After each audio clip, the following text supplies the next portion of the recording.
Hi everyone, hi. Fruit salad tayo for today's video. So ayan, dahil malapit na ang Christmas. So ayan, gagawa na tayo ng fruit salad. So mayroon tayong coconut. Ayan, coconut flesh. Ayan siya. And mayroon din tayong apple. At saka pineapple. Ayan, kinat lang yan lahat ng mga cubes, guys. Ayan. And then, what else? At mayroon din tayong nata de coco. Ayan, white yan siya. At saka mayroon din tayong colorful na nata de coco. Yellow at saka, ayan, tawag niyan, red or orange. Na lang para mas madali. At ito na yung cream ko. Bali na wet na yan siya, guys. Ayan. And of course, meron tayong condensed milk at saka mayonnaise. So, ayan. Maglagay lang ako nito mamaya ng konting cheese. Ayan. So, ayan. Let's start. So, ayan. Lagay muna natin ang ating coconut flesh. Ayan, guys. May nag-ano lang kasi, may nag-request. Ayan. Pineapple. Actually, yung raisins pa pala, Irene. Pati yung raisins, yung sultanas. Ayan, apple, pineapple. Ayan, diba? Marami. Mayroon kasing nag-request. Gawan daw siya ng fruit salad. Ayan. So, ayan ang fruit salad natin. Ayun, marami na siya. Ayan. So, meron daw nagpagawa kasi. At ito na rin ang colorful natin na nata de coco. Ayan.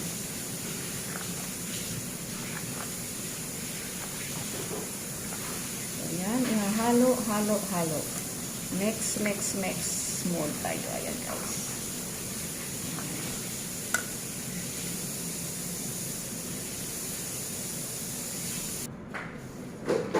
So, ayan na, guys. Ilagay na natin ang ating cream.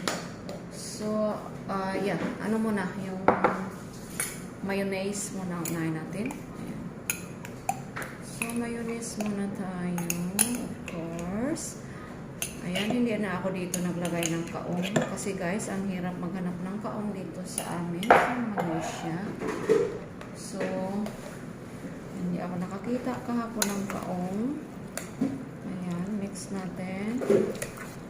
So, and then, lagay na natin ang ating pampatamis. Ayan.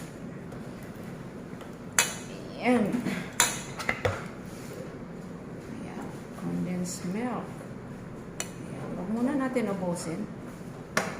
Ayan.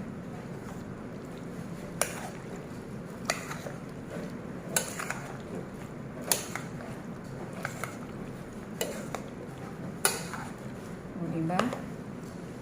I'm sure present ito pag Christmas at New Year. So, kaya ayan. Manood na kayo para hindi nyo makalimutan ang kung paano gumawa ng salad. So, any fruits pwede nyo gamitin. Ayan, pwede rin kayong gumamit ng grapes, papaya, yung para dumami yung mga ano nyo, yung mga fresh fruits nyo. Ayan. So, sa akin, anong gagamitin ko? Ang raisins or sultanas. Ayan.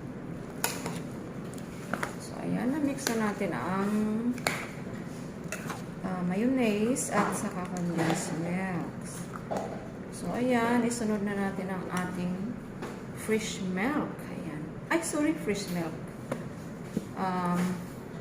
Whipped cream, I should say. Ayan. Ayan, whipped cream. Again, mix. Mas maganda kasi kasi guys na i-whip nyo ang inyong all-purpose cream or whipped cream. Sa atin kasi sa Pinas, I notice na, sorry, hindi nila wini-whip ang kanilang cream. So, ayan, kaya, anyway, pwede naman yun. Kaya lang parang flat na. So, pag i-whip nyo siya, mag-ano siya, yung aalsa ba siya? So, ganyan ako kasi. Ganyan ang ginagawa ko. Wiwinib ko siya. O, diba, tingnan nyo, umaalsa. Ayan.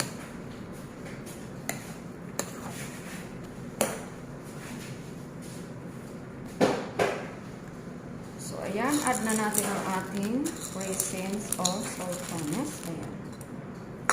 And again, mix. O, diba? Ang bilis lang. Once na na-prepare nyo na lahat, mayroon na kayong, na-whip nyo na yung ang inyong mga fruits dyan. Ay, na-whip pala. Na-cut pala, sorry. Nami-mix up na si host.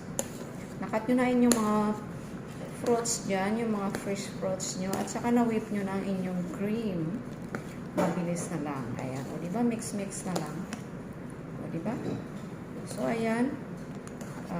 Okay na yan. Itatry na lang natin ang lasa. If okay na ang kanyang tamis. So, maglagay na ako dito mamaya ng konting cheese. Just, pang-add lang ng lasa. Ayan. Kunti lang. So, ayan. Thank you so much. Medyo mahaba ng ating vlog. So, thank you so much once again for watching everyone. Ayan. And we'll see you for my next upload. Bye-bye and advance Merry Christmas. Happy holidays. Bye. Post na ba yan? Post.